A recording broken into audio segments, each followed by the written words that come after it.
Hello everyone, welcome back to the my channel guys. आज के इस वीडियो में मैं एक न्यू ऑनगोइंग ड्रामा को एक्सप्लेन करने वाली हूँ जिसका नाम है हेवनली आफ्टर एवर। सो चलिए वीडियो को स्टार्ट करते हैं। एपिसोड के स्टार्टिंग में हम दो लॉन शार्क को देखते हैं जो कि एक घर के पास आकर डोर को नॉक कर रहे थे। तभी अंदर से एक बूढ़ी सी महिला बाहर आती है जिसका नाम हेसुक होता है और यही हमारी इस ड्रामा की फीमेल लीड है। वो लोग उससे पूछते हैं कि कीवान घर पर है और वैसे तुम हो कौन। तो हेसुक कहती है कि मैं उसकी माँ हूँ और तुम्हें उससे क्या काम है। तो वो कहते हैं कि हमने उसे पैसे दिए थे और लेकिन अब तक उसने हमारे पैसे वापस नहीं किए हैं। वो कहाँ पर है। तो हेसुक कहती है कि वो हान रिवर के पास होगा। तो वो आदमी कहते हैं कि तुम झूठ बोल रही हो, हम वहाँ पर गए थे लेकिन तुम्हारा बेटा वहाँ पर नहीं है। फिर अंदर जाने का ट्राई कर रहे थे लेकिन हेसुक उन्हें रोक लेती है और कहती है कि तुम ऐसे इंसान को पैसे क्यों देते हो जो कि पैसे बाद में चुका नहीं पाता। वो लोग कहते हैं कि तुम बहुत ज्यादा बोल रही हो और इधर हेसु ने उन लोगों से कह दिया था कि हमारे पास कोई भी पैसे नहीं है, तुम मुझे बदले में ले जा सकते हो। और उनके पीछे पड़ जाती है और उन लोगों को यहाँ से भागना पड़ता है। अंदर जाकर हेसुक कीवान से मिलती है और उसको मारती है। अब हमें यहाँ पर देखते हैं कि हेसुक कोई उसकी माँ नहीं थी बल्कि उसने झूठ बोला था।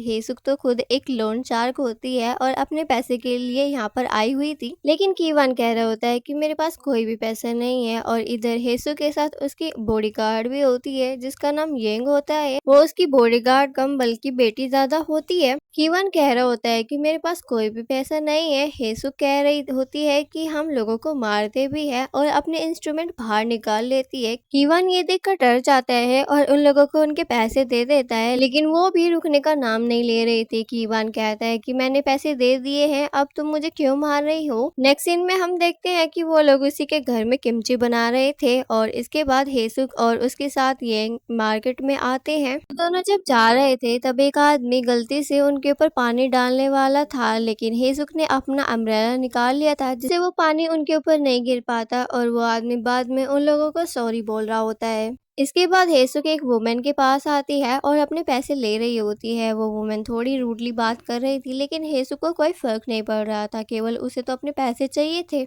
वो लेडी बाद में उसको पैसे दे देती है एंड हेसुक वहां से फिर चली जाती है और हम उसके बाद उसे अपने घर पर देखते हैं जहाँ पर वो अपने हस्बैंड से कह रही होती है कि मैं तुम्हारे लिए खाना बना रही हूँ। और फिर वो खाना बना लेती है और उसको लेकर अपने पति के पास आती है जिसका नाम नामजुन होता है। नामजुन का एक्सीडेंट हुआ था पहले जिससे वो पैरालाइज हो चुके हैं। अब जब वो खाना लेकर आती है तो उसके हस्बैंड कहते हैं कि मैं खाने का वेट नहीं कर रहा था बल्कि मैं तो तुम्हारे आने का वेट कर रहा था। फिर वो भी उसे खाना खिलाने लगते हैं तो हेसुक कहती है कि मैं नहीं खा सकती, बाहर येंग है, लेकिन नामजुन जिद कर रहे थे। हेसुक वो खाना खा लेती है। ये दोनों बूढ़े हो गए हैं लेकिन अभी भी इनका प्यार कम नहीं हुआ है। फिर नामजुन कुछ यहाँ पर ऐसी बातें करने लगते हैं कि मुझे पता है कि मैं तुम्हारे ऊपर बर्डन हूँ लेकिन मैं तुम्हें हर टाइम नहीं दूंगा, मैं जल्दी ही चला जाऊंगा। तो हेसुक उन्हें डांटते हुए कहते हैं कि तुम ऐसी बातें क्यों कर रहे हो। इसके बाद हेसुक बाहर आ जाती है जहाँ पर वो अपनी बिल्ली से बातें कर रही थी जिसका नाम सोमली होता है। हेसुक कह रही होती है कि नामजुन को कुछ भी नहीं पता है, वो तो बहुत ही कैजुअली बातें करता है। फिर वो अपनी बिल्ली को बता रही होती है कि उनका एक्सीडेंट कैसे हुआ था और हम भी वो सीन देखते हैं। हेसुक भागते हुए हॉस्पिटल आती है और यहाँ पर नामजुन को देखती है। अगले सीन में हेजू और उसके साथ में येंग एक आदमी से पैसे लेने के लिए आ रहे थे, लेकिन येंग यहाँ पर देखती है कि उस आदमी की डेथ हो गई है और वो आदमी काफी बूढ़ा था जिससे उन्हें पैसे लेने थे और आज उसका फ्यूनरल हो रहा था। और बाद में येंग हेसुक से कह रही होती है कि तुम आज पैसे लेने के लिए मत जाओ। वो आदमी सही था, उसने ना ही कभी गैम्बलिंग की और ना ही कभी शराब पी, उसे तो बस अपने हॉस्पिटल के बिल भरने थे और उसने तो उसको पे भी किया था।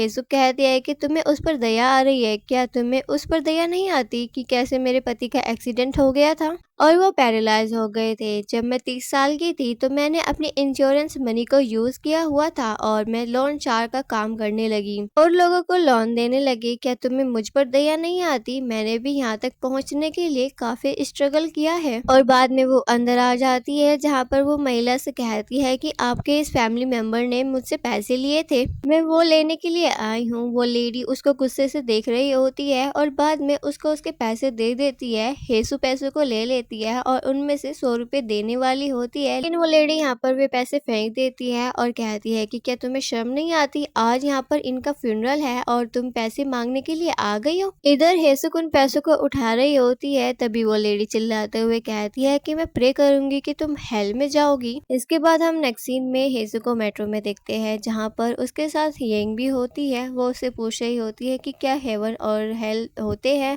तो येंग कहती है कि हाँ होते हैं, अच्छे लोगों के लिए हेवन होता है और बुरे लोगों के लिए हेल होता है। तो हेसुक कहती है कि मैं हेल में जाऊंगी। येंग कहती है कि नहीं तुम नहीं जाओगे, क्या फ्यूनरल में कुछ हुआ था, उन्होंने कुछ कहा, लेकिन वो मना कर देती है और येंग कह रही होती है कि मुझे नहीं पता कि और तुम्हारे बारे में क्या कहते हैं, लेकिन तुम मेरे लिए बहुत अच्छी हो। और बाद में वो उस सीन को भी याद करती है कि कैसे इसने मेरे डैड को भी पैसे दिए थे और साथ में एक कॉन्ट्रैक्ट भी किया हुआ था। हेसु ने कॉन्ट्रैक्ट में लिखा हुआ था कि अगर तुम पैसे नहीं दे पाए तो मैं तुम्हारी बेटी को ले जाऊंगी। येंग के डैड उसे बहुत मारा करते थे और हेसु ने ये सब करके उसे बचा लिया था। इसके बाद रात में हम हेसु को देखते हैं जो कि सोई हुई थी और वो यहाँ पर एक सपना देखती है जहाँ पर वो हेल के बारे में होता है, जिसे देखकर वो डर जाती है। बाद में वो नामजुन के पास आ जाती है। नामजुन कहते हैं कि क्या तुमने कोई नाइटमेयर देखा था, तो वो भी हाँ भरती है। तो नामजुन कहते हैं कि ठीक है, तो तुम मेरा हाथ होल्ड कर लो और बाद में वो भी ऐसा ही करती है। मॉर्निंग में जब येंग बाहर आती है तो वो हेसु को देखती है जो कि नामजुन के रूम से बाहर आ रही थी। येंग उससे पूछती है कि क्या आप यहाँ पर सो रही थी, क्या आप दोनों के बीच कुछ हुआ था। तो हेसु कहती है कि तुम बहुत अजीब बात कर रही हो, अगर कुछ हुआ भी होगा तो क्या हुआ, हम दोनों वैसे भी मैरिड कपल है।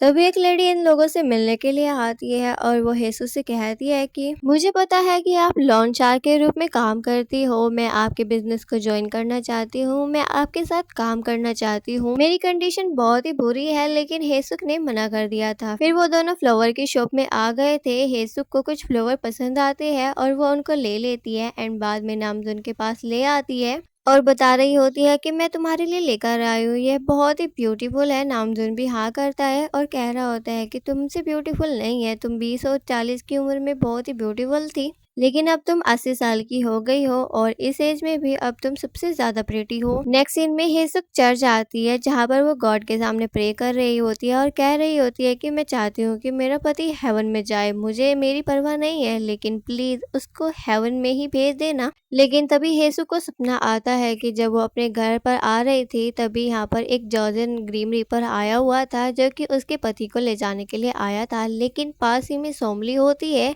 जो कि उसको ऐसा करने से रोकती है और उस ग्रीम रीपर के ऊपर जंप लगा देती है। और अपोजिट में हेसुक भागते हुए नामजुन के पास आती है। नामजुन तो ठीक होता है लेकिन पास ही में जो बिल्ली होती है उसकी डेथ हो चुकी थी। बाद में हेसुक और येंग उसे बाहर दफना देते हैं एंड साथ ही में उसके ऊपर क्रॉस का साइन भी लगा देते हैं। हेसुक सोमली से कह रही होती है कि मेरे पति को प्रोटेक्ट करने के लिए थैंक यू, मुझे उम्मीद है कि तुम हेवन में ही जाओगी। अगले सीन में येंग और हेसुक अपने घर पर आते हैं। हेसुक यहाँ पर देखती है कि नामजुन कोई भी रिस्पॉन्स नहीं कर रहा है। फिर हेसुक बाहर आ जाती है और येंग से कह रही होती है कि वो फिर से मजाक कर रहा है। येंग अंदर आकर देखती है कि यहाँ पर नामजुन की डेथ हो चुकी थी। फिर हेसुक येंग से पूछती है कि क्या वो जा चुका है, तो येंग भी हाँ भरती है और बाद में उसे कंफर्ट करने लगती है। नेक्स्ट सीन में हम देखते हैं कि हेसुक अपनी मेडिसिन नहीं ले रही होती है, वो भूल जाती है और येंग यहाँ पर उसको मेडिसिन लेने के लिए कहती है, लेकिन हेसुक कहती है कि मैंने मेडिसिन ले ली है। फिर वो दोनों अपना पैसा लेने के लिए एक शॉप के ओनर के पास आते हैं, लेकिन यहाँ पर येंग उस आदमी को देखती है जो कि उसे पसंद आ चुका था और वो उसे लाइक करने लगती है। हेसु ने भी ये चीज नोटिस कर ली थी। अगले सीन में वो उसको नए कपड़े पहनने के लिए कहती है और उस आदमी के पास ले आई थी और डेट पर चलने के लिए कहती है। हेसु बाद में वहाँ से चली जाती है, लेकिन अगले सीन में हम यहाँ पर येंग को देखते हैं। येंग यहाँ पर उस आदमी की शॉप के पास ही होती है और वो वहाँ पर तोड़फोड़ कर रही थी। फिर यहाँ पर हेसु भी आ जाती है। हेसु उसको बाद में साइड में ले आती है और उससे पूछती है कि ये सब क्या है। येंग कहती है कि मैं जानती हूँ कि आपने ये सब इसलिए किया है कि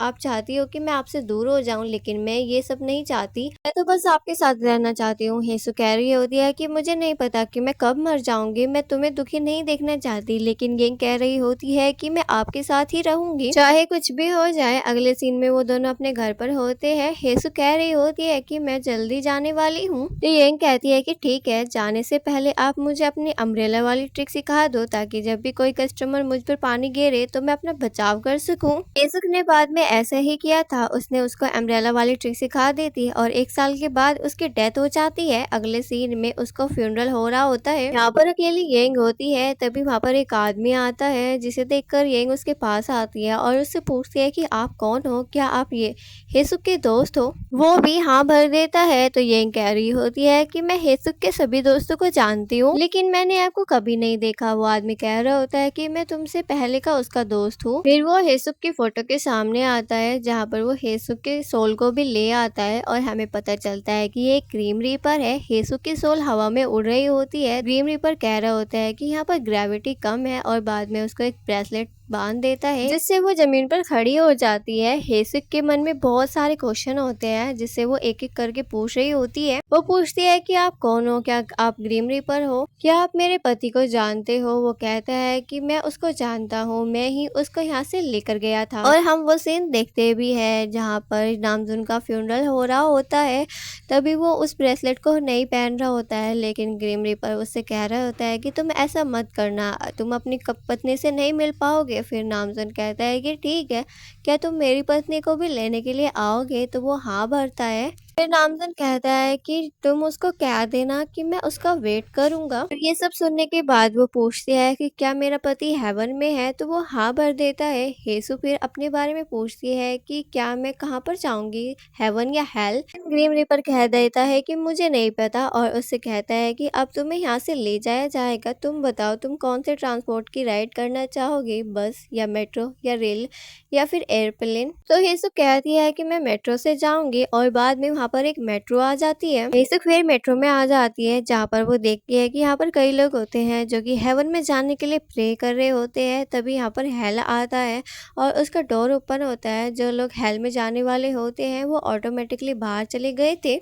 उनको बाहर खींचा जा रहा होता है और वो लोग चिल्ला रहे थे कि हमें नहीं जाना, लेकिन यहाँ पर इनके पास कोई और ऑप्शन नहीं होता। बाद में डोर बंद हो गया था। इधर हेसु को यकीन हो गया था कि अब वो हेवन में ही जाएगी। इसके बाद मेट्रो हेवन में आ जाती है और यहाँ पर बहुत सारे इंसान होते हैं। पहले इन्हें एक चेक पॉइंट से गुजरना पड़ता है। इनके पास जो भी सामान होता है उन्हें यहाँ पर रखने के लिए कहा जाता है और वहीं पर एक फायर फाइटर भी होता है जो कि कह रहा होता है कि मैं इस मास्क को यहाँ पर नहीं रखूंगा, मुझे एक लड़की को बचाना है, लेकिन वो उसको नहीं बचा पाया था। और हम लोग वो सीन भी देखते हैं जहाँ पर ये एक लड़की को बचाने के लिए गया था। उसने उसे मास्क भी दिया था, लेकिन उसके साथ ही इसकी डेथ हो जाती है। वो लड़की अपना मास्क उतार देती है और उसको दे रही होती है। और अब हम प्रेजेंट में देखते हैं कि उस आदमी के पास वो लड़की आ जाती है। आदमी कह रहा होता है क्या तुम मर गई हो? तो कहता है कि मुझे माफ कर देना, मैं तुम्हें बचा नहीं पाया। लड़की ने कह दिया था कि मैं अब आपके साथ ही रहूंगी, आप मुझे यहाँ पर प्रोटेक्ट करना। और वो भी हाँ भरता है और बाद में उसको वहाँ से ले गया था। इसके बाद हेसुंग की भी चेकिंग होती है। फिर वो अंदर आ जाती है, जहाँ पर एक लड़की उससे बात करती है और वो लड़की उससे कहती है कि मैं तुमसे 2 क्वेश्चन पूछूंगी, तुम्हें केवल इनका आंसर देना होगा। पहला क्वेश्चन ये होता है कि अब तुम यहाँ पर आ गई हो तो तुम किसके साथ रहना चाहोगी? तो जाहिर सी बात है कि वो नामजुन का ही नाम लेती है, लेकिन कुछ कंडीशन भी होती है कि सामने वाला भी यहाँ पर होना चाहिए, यानी कि वो हेल में नहीं होना चाहिए, तभी ये पॉसिबल हो सकता है। लड़की कहती है कि आपको कांग्रेस, जब आपके पति यहाँ पर आ रहे थे उन्होंने भी आपको चूज किया था। दूसरा क्वेश्चन ये होता है कि अगर आप उनसे मिलोगी तो लेकिन आप कैसे मिलोगी, मतलब कौन सी एज में मिलना चाहती हो? पहले वो 25 को चूज करती है, लेकिन बाद में वो याद करती है कि नामजुन ने कहा था कि तुम 20-25 की एज में प्रिटी थी, लेकिन अब तुम 80 साल की हो गई हो और अब तुम और भी ज्यादा प्रिटी हो गई हो। यही सोचकर वो 80 बोल देती है। तो वो लड़की कहती है कि क्या तुम श्योर हो? ऐसा केस हमारे पास पहली बार आया है, क्या तुम अपनी यंग लाइफ में नहीं जाना चाहती? तो वो मना कर देती है। हालांकि नामजुन से मिलने के लिए भी 2 रास्ते होते हैं, जिसमें से एक सुपर फास्ट होता है। लड़की पूछती है कि तुम कौन सा चूज करोगी? तो हेसुक ने कह दिया था कि वो सुपर फास्ट ही चुनेगी, लेकिन लड़की कह रही होती है कि इसमें रिस्क है, अगर तुम गलत डिलीवर हो गई तो तुम्हें किसी स्ट्रेंजर के साथ ही रहना पड़ेगा। लेकिन हेसुक ने कह दिया था कि मुझे कोई परवाह नहीं है। और बाद में उसके सुपर फास्ट डिलीवरी होती है और हेसुक को एक जगह पर पहुंचा दिया जाता है। अब हेसुक वहाँ पर नामजुन को ढूंढ रही होती है और उसके माइंड में तरह तरह के थॉट्स भी आ रहे थे। अगर उसने मुझे नहीं पहचाना तो क्या होगा, क्या वो मुझे भूल गया होगा, इस टाइप के थॉट्स आ रहे होते हैं। बाद में वो एक घर के पास आती है जो कि नामजुन का ही होता है और यहाँ पर हेसुक अपने नाम को भी देखती है। हेसुक खुश हो जाती है और कहती है कि वो मुझे नहीं भूला है। बाद में बेल रिंग करती है, तभी एक लड़का बाहर आता है। हेसुक उसको देखकर शॉक हो जाती है क्योंकि वो पूरी तरह से यंग होता है। बाद में उनको हनी कहती है। नामजून समझ गया था कि ये कौन है, वो भी उसको हेसुक कहता है। और इस सस्पेंस के साथ हमारा ये वाला एपिसोड यहीं पर खत्म हो जाता है। गाइस, अगर आपको वीडियो जरा भी पसंद आई हो तो प्लीज वीडियो को लाइक, चैनल को सब्सक्राइब एंड कमेंट करके जरूर बताएं। मिलते हैं तब तक का नेक्स्ट वीडियो में। Thanks for watching.